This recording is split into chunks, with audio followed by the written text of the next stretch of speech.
ตึกเอ้ยบ่ว้าวน้องเพิ่นบ่เคยตักน้ำอะหยะเลยทุกคนเลยไปบัดนี้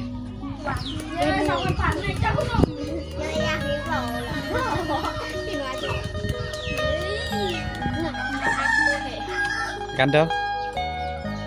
จูnhẹเลยบ่มาđâu hả đó nơi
เอาสบายดีทุกคนเลยสบายดียามตอนเที่ยงทุกคนเลยนะตอนเที่ยง11 โมง 12 โมงย่างทุกคนเลยตอนนี้ไอเคเดินทางมาฮอดหมู่บ้านแกงเทเมศแล้วนะทุกคนนะก็ถือว่า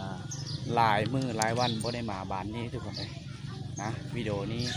ไอเคจะได้มาบ้านนี้คือเก่าทุกคนเลยจะได้พาทุกคนไป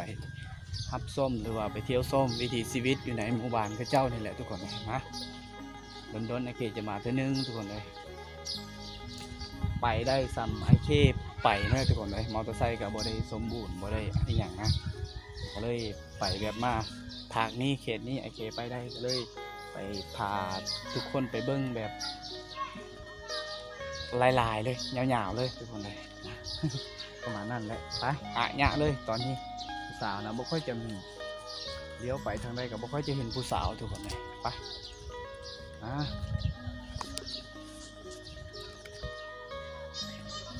มาสิยางไปทางนี้บ่อนเดิมนะแต่ยิ่งคือเจ้าว่ามีเหือนหลังนึงจะกะเกี่ยมงานดองไอ้เคจะพาไปเบิ้งเลยทุกคน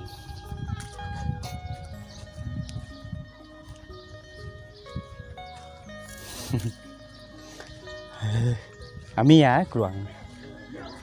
โอ้ยทุกคนเลย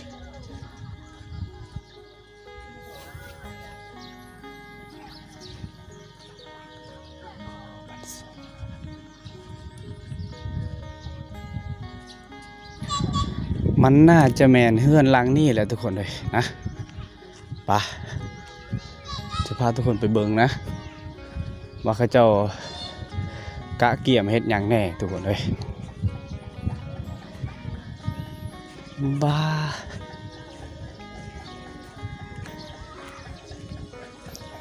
คนหลายเลยแต่ว่าสิ่งที่เงียบมือนี้ก็ไฟดับไฟฟ้าดับมือนี้ก็ถือว่าเงียบโอ้ยคนหลายทุกคนเลยอะยะเอากลึ่งบอกไว้ดงบ่กมอระเบิดบ่เพิ่มกมอดงมันไม่ค่อยจะมีผู้สาวเขาเจ้าเห็ดยังใช่ไหมเขาเจ้าเห็ดกินโอ้แม่นแท้ทุกคนเลยแม่นแท้นะเขาเจ้ากะเกียมน้ำอีหยังโอ้นี่ฟืนเจ้ากะเกียมฟืนไว้แล้วทุกคนเลยอันนี้บอลคือเจ้าอยากเฮ็ดกินคือเจ้ากะเกียมนะเขาเฮ็ดไว้เป็นที่เฮ็บห้อยทุกคนนะนี่ฟืนอันนี้คือฟืนไม้ทางพุ้นคือฟืนไม้ไฟไม้บงนั่นแหละฟืนทางพุ้นนะเอ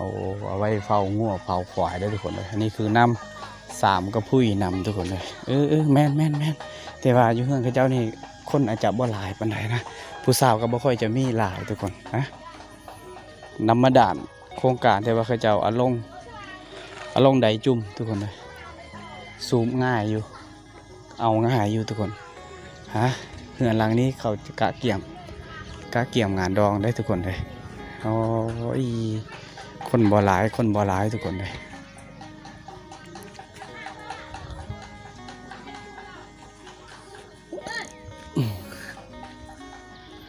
ปลาโตข้าเจ้ากินข้าววูดอึกได้มาสวัสดีเตะเฮ้ยว้าวผู้สาวทุกคนเลยนะน้องสิสะดาวเตะอะไรวะปะวะสาวเพิ่นแหละนะโอ้ย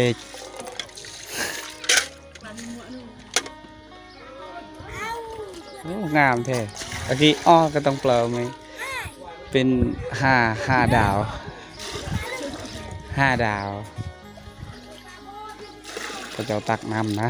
กะเกียมงานดองมืออื่นนะทุกคนเลยถ้าว่าไอ้เควางมืออื่นกะสิไปถ่ายให้ทุกคนได้เบิ่งดอกวิถีชีวิตงานแต่งดองนะนี่แหละเฮือนตัวนี้แหละทุกคนปลาบนเซงปุยเด้อบ่ก็บ่ปุยเด้อทะเลก็ไปเบิ่งก็หมดตัวสวมเลย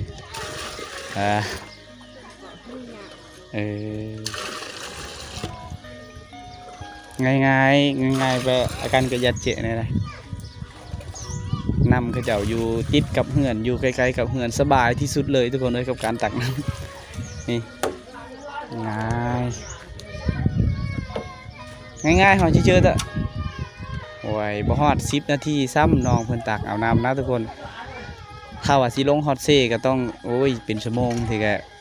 มือทีก็ยิ้มมือตั้งไงโอ้ยไปไวเดอร์ตะเกียบต้องฟรีเดอร์สาวน้อยในบ้านเฮาต้องฮู้จักตักน้ำต่ำเข้าได้ทุกคนเลยนี่ ตึกเคยป่ะว้าวน้องเพิ่นบ่เคยตักน้ำอะหยะเลยทุกคนเลยไปบัดนี้อ้าวพูนนี่แหละทุกคนเลยคนหับไส้เฮ็ดอยู่เฮ็ดกินอยู่ในเฮือนที่มีงานแต่งนี่แหละ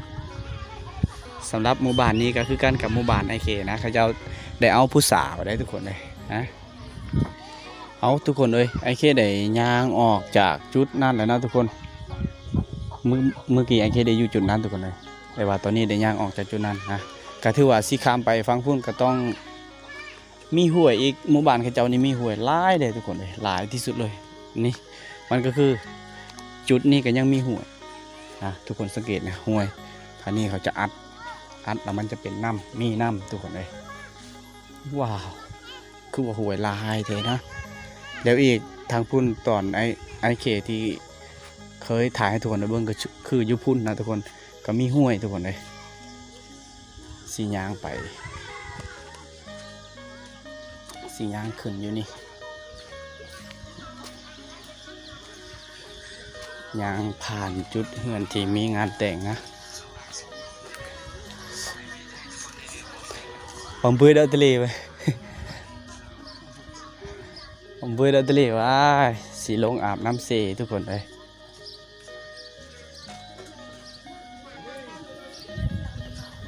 ว้าวรถไถ2 คัน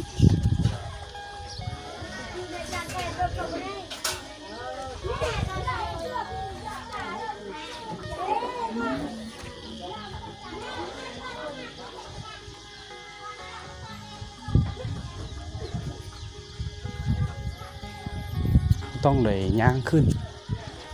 นจุดนี้นะกองฟืนกองไฟจะเมียนไว้อยู่ในตารางเฮือน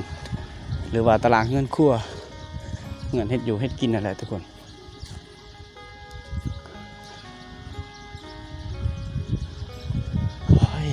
นี่คือเฮือนสารเลย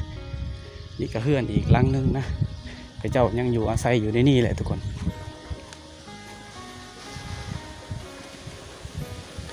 ตัวนี้ก็แม่เฮือนเบิดตัวนี้นะเฮือนชาวบ้านนะเฮือนสารลานแปลนพระเจ้า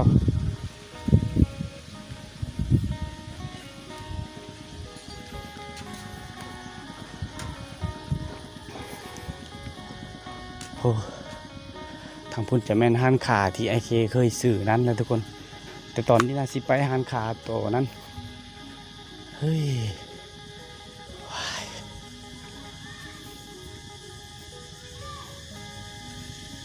อากาศมันสีครึมๆได้ทุกคนมันเฮ็ดคือฝนสิตกแต่ว่าไอเคได้ยินเขาเจ้าว่ามื้อวันที่1นะฝนจะตกมื้อนี้เป็นมื้อวันที่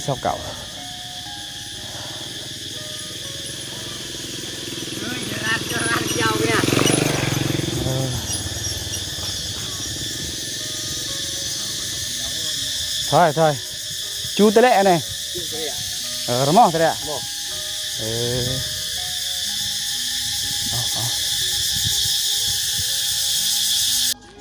nhàngไปตามบ้านเลย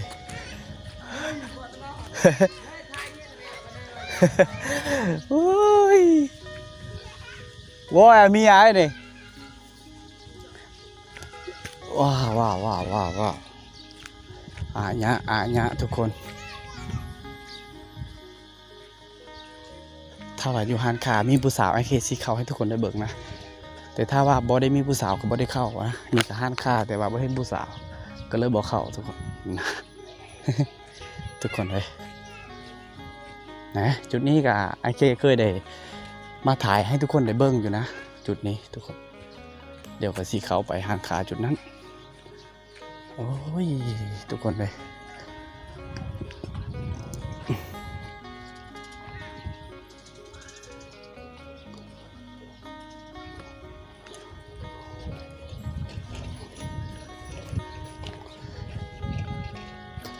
เต็มไปด้วยควันไฟได้ทุกคนมีควันไฟเดี๋ยวไปทางใดเขาต้องได้เห็นควันไฟนะยามแรงมันบ่คือยามฝนทุกคนถ้าเป็นยามฝนก็เขาจะเห็นแบบบรรยากาศสีเขียวนะแถวนี้เต็มไปด้วยหญ้าโอ้ยมาเจอพอเท่าสาดเต็มเข้ามันเป็นลุ่มของไอเคอายพอได้ตัวนี้เฮ้ย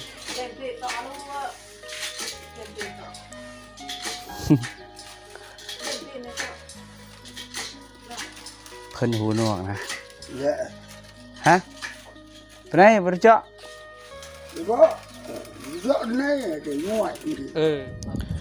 ผ่านไปหลายหน้าที่ทุกคนเลยนะตอนนี้ไอเคได้เขาฮานคาตัวนี้นะก็เลยมานั่งพักผ่อนหน่อยนึงทุกคนตอนนี้ก็ได้ย่างออกแล้วย่างออกจากหางข้าเจ้านะมีหลานสาวไอเคว่าสีส่วนไอเคไปกินกุ้งอยู่เซ่นะกินกุ้งอยู่แกงทุกคนเลยเหือนลังพุ่นนะก็คือน้องแอทุกคนเลยอุ๊ยเกือบลมน้องแอนะสิพาทุกคนไปเบิ้งไอเคกินกุ้งกับน้องแอทุกคนเลยนะตอนนี้ไอเคสีถาอยู่นี่แหละถาน้องเพิ่นอยู่นี่แหละทุกคนเลยว้าวน้องเพิ่นกำลังย่างลงมาแต่บ้านพุ่นแต่บ้านน้องเพิ่นนะทุกคนอันนี้คือเส้นทางเขาเจ้าขึ้นภูหรือว่าเส้นทางเขาเจ้ามาแต่เมืองมาแต่ตลาดตะลี่นะหมู่บ้านน้องแอกับไอเคเคยได้ถ่ายในวิดีโอก่อนนะทุกคนที่ไปกับซาลี่บานน่านะไปเฮือนน้องแอทุกคนเลยมีอยู่ 2-3 วิดีโออยู่ทุกคนเลยตอนนี้ไอเคซีทาอยู่ทางแวบ้านน้องแอนะบ้านน้องแอห่างจากบ้านตัวนี้กับประมาณ300 เมตรนะประมาณ300 เมตรนี่แหละแต่ว่าไอเคซีทาอยู่ทางแวอยู่นี่แหละน้องเพิ่นกำลังย่างลงมาถือสวิงมานำถือแจวขิงมานำเพราะว่าถ้าว่ามีกุ้งก็เฮาสิกินกับแจวขิงนะทุกคนเลยเนี่ยเลยบัดนี้ไปลงเสกับผู้สาวไปหากินกุ้งกินหยังนะลมแห้งลมอาจจะพัดมาหน่อยนึงทุกคนว้าว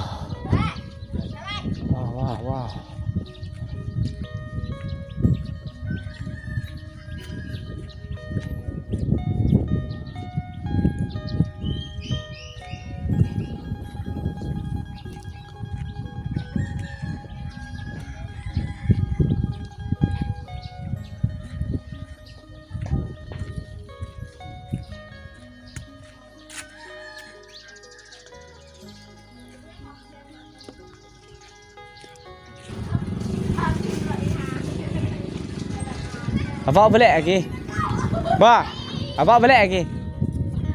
apa chăng rồi oh pecah kah pada ok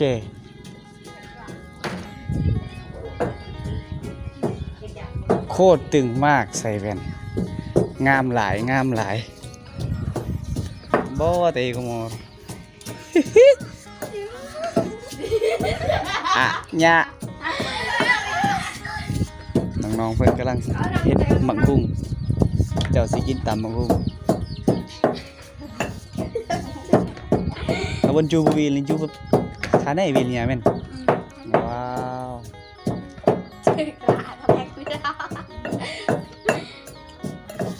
เอากำลังเฮ็ดเลยนะสิพาไปเบิ่งอีกมุมหนึงแบบนี้จุดหนึงทุกคนนี่คือน้องสาวนะที่ไอเคถ่ายในวิดีโอก่อนนะทุกคนตอนนี้น้องเพิ่นกำลังอุ้ยจะเป็นตาหรอบ อ จะเป็นตาเอาบอลลงมาเป็นไหนอ่ะบอลหันยิงเสียงอ่ะถ่ายผู้สาวงามๆทุกคนเลย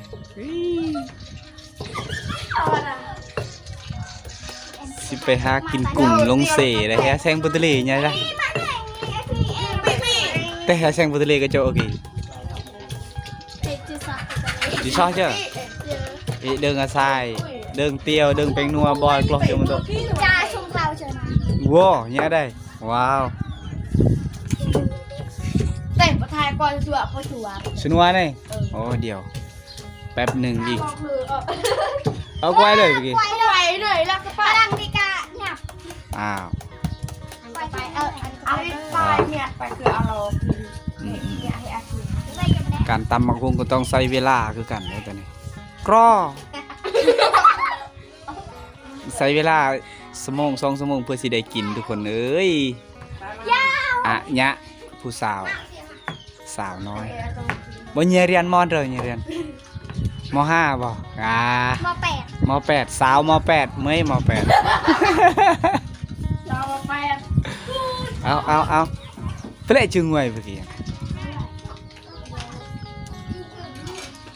นั่งขับผัวหนักเอาอย่างนั่งไปอ่านกับเกมหลวงเลยสองพันเลยเจ้าผู้ชม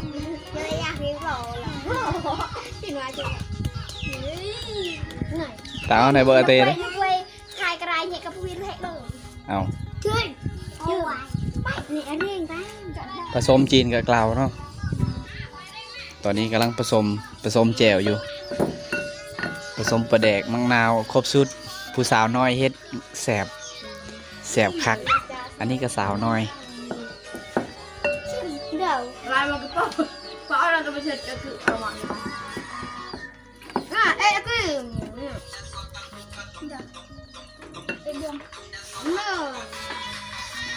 ่นเฮ้ย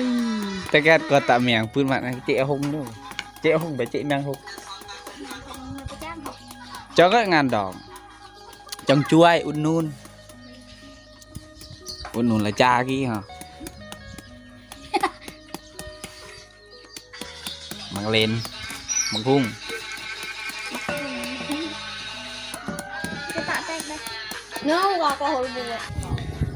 เขาจะผสมมังหุงซุปกับมังหุงยังบ่ทันซุปอันใดแสบกว่าทุกคนอันนี้มันออกสีแบบหวานๆน้อยนึงนะแต่ก็มันเป็นสีแดงๆน้อยนึงของแกมผักครบสุด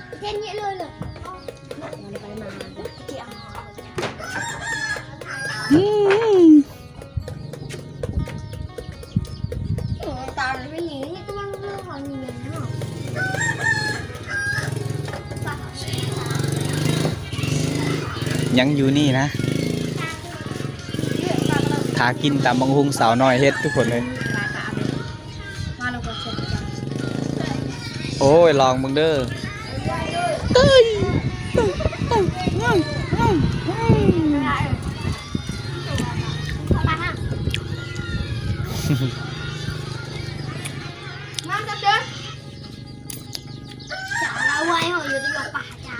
จ้าคอย เงียบจะเงียบเยอะผม เป็นแม่สายเป็นบ้านหลัง อาสายเนาะโอ้สายอาสายปวดดงหนูเมน เราไปตาข้างอยู่บนเสา กันเด้อ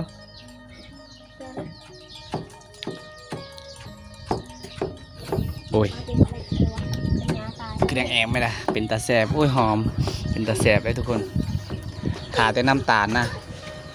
สองสาวกำลังไปซื้อน้ำตาลโอ้ยต่อมาแต่ไปซื้อน้ำตาลอยู่ห้านขาอยู่นั่นเลยทุกคนนี่สองธงปึโจเยะเลยว่ามาแล้วฮะดอกเนยเอา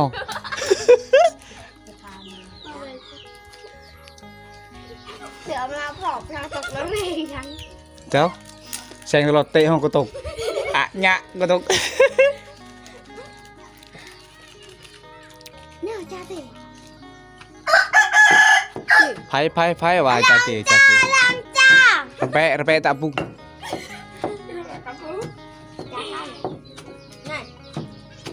งั้นในวันเดียววะ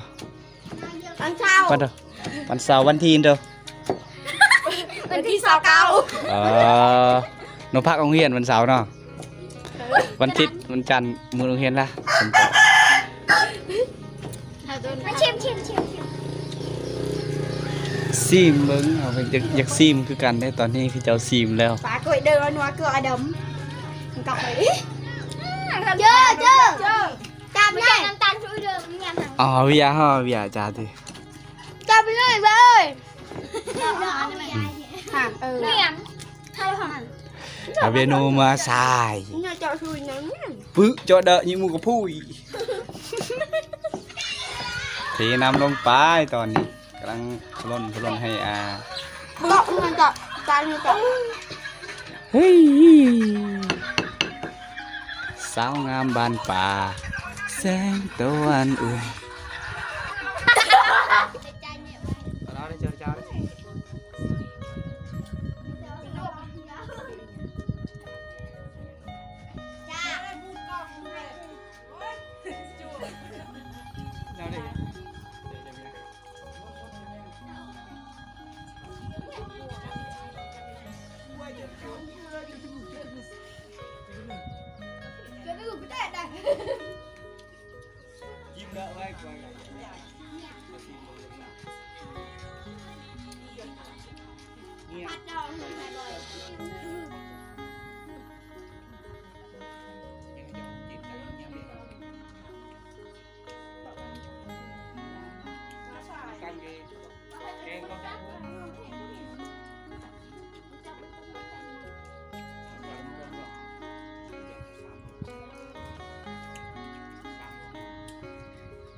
งัวเขาเจ้าป้าเขาเจ้าไล่งัวคัก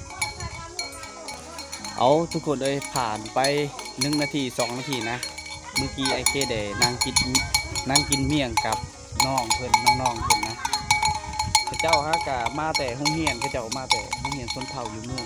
ตอนนี้มันเป็นมื้อวันเสาร์เขาเจ้าได้พักผ่อนนะก็เลยกลับมาทางหมู่บ้านหมู่นะน้องที่ไอเคถ่ายน้องคนนั้นก็คือเป็นน้องคนอยู่บ้านไอเคเราเลิกโรงเรียนก็เลยมาพักที่เมืองเขาเจ้าอยู่ในนครเลยพักที่เมืองหมู่นี้เขาเจ้าบ่ได้เมื่อบ้านนะนี่แหละไอเคได้นั่งกินเมียงครับน้องๆเพิ่นทุกคนแต่ตอนนี้นะเขาเจ้ากินเขาถึงเงินไอเคจะบ่อยากกินเขาน้องเขาก็เลยมานี่ทุกคนเลยมีแต่ไอเคถ่ายอยู่นี่กับท้าน้องแอนะทุกคนท้าน้องแอมาแต่บ้านน้องแออยู่พุ่นทุกคนเลยสีลงเซได้นะสีลงอาบน้ำเซหรือว่าไปหาซอนกุ้งซอนย่างอยู่เซทุกคนโอ้ยแดดแห้งนะตอนแรกอาจจะแดดแน่หน่อยนึงเฮ้ยนี่เป็นงัวชาวบ้านเฮ้ยงัวงามโอ้ยงัวอันลูกอ่อนเลยทุกคนงัวมีลูกถือว่าไอเคก็ต้องได้หยาดนะทุกคนก็ต้องได้หยาดเอาทุกคนเลยพูดข้าเจ้าอยู่พุ่นแล้วป่ะน่าข้าเจ้าถ่าอยู่พุ่นเลยทุกคนเลยไอเคตัวนี้เรียวเบิ่งดูถางใหญ่ตัวนี้สมพอบได้เห็นข้าเจ้ามาบัดนี้พูดข้าเจ้าไปพุ่นแล้วทุกคนเลยในที่สุดน้องเอมาแล้วนะทุกคนเลยพูดข้าเจ้าอยู่พุ่นทุกคนว้าวนุ่งเสืองามแห้งงามหลายโอเคตั้งแต่ว่างามแห้งทุกคนตอนนี้กำลังย่างตามทางนะทุกคนไปเฮ้ยนี่คือทางข้าเจ้าขามบักเลยตัวนี้ลงเซ่แล้วก็ทางขึ้นผู้เลยเฮ้ยแต่เสียดายมีลมแห้งน้อยนึงทุกคนนะกินเมี่ยงน้ำข้าเจ้าก็จะแสบคือกันเมื่อกี้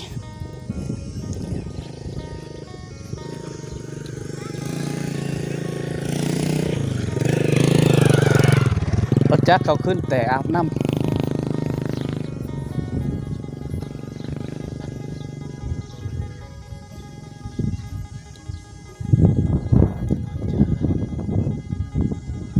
โอ้เพื่อนอันนี้เป็นเพื่อนมู่น้องแอเลยสำหรับเพื่อนน้องแอก็จะอยู่บ้านต่างกันนะห่างจากนี่ก็ประมาณ300 เมตรนั่นแหละทุกคนเลยมี5 หลังคาเฮือนหมู่บ้านน้องเพื่อนโอเคย่างไปก่อนอยู่นี่ทุกคนเฮ้ยผู้เคยเจ้าอะหยะเลย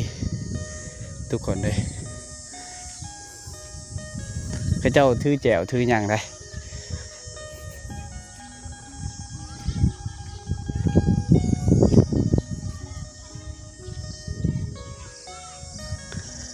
เฮ้ย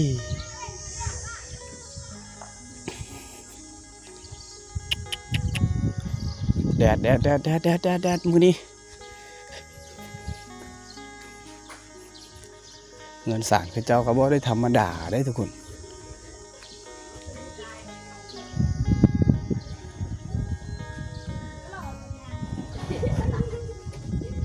เขาเจ้าจะใส่แสงโซลาร์เซลล์ได้ทุกคนเสาไฟฟ้าเขาเจ้าเอาลักแก่นไม้แดงนี่แหละเขาเจ้าเอาแต่ว่าเขาเจ้าก็ต้องน้ำใสได้ทุกคนนะโอ้ดีในที่สุดทุกคนก็น่าจะเห็นนะน่าจะเคยเห็นในวิดีโอก่อนไปโอ้จ้าสรีลคือมากได้สรีลเลยเขาเจ้าย่างก่อนทุกคนสรีลแอมจ้ากอดบ่ตัวบ่เฮ้ยโอเคไปกำลังมานำเลยเจอดอกมันเปะกระยากมันตัวโอ้ยเจียวเปาะอันนี้มากละมุดจีนเยอะได้บ่วีแต่ว่าคือแต่ก็ซอปลายมากละมุด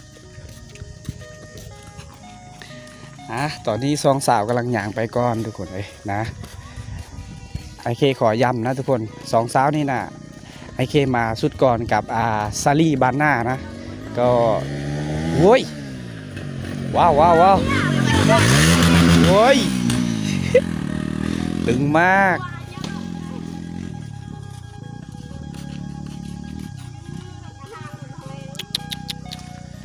ทากันแดดจุ๊บป่ะว้าว nhạ bạn điไป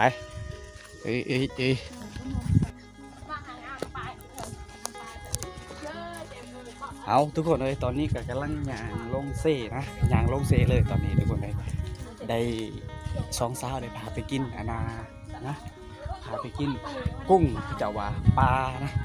อันนั้นแหละพี่เจ้าได้ถือสวิงอยู่อันนึงทุกคนเดี๋ยวตอนนี้ไอ้เค้ก็จะได้พาทุกคนไปเบิ่งนะว่าสีใดกินกุ้งหรือบ่ทุกคนเอาทุกคนเลยสำหรับวิดีโอนี้ไอ้เคจะขอโยกไว้สักทีก่อนทุกคนเลยนะอย่าลืมติดตามวิดีโอใหม่ตอนต่อไปทุกคนพาทุกคนไปเบิ่งผู้สาวซ้อนปลา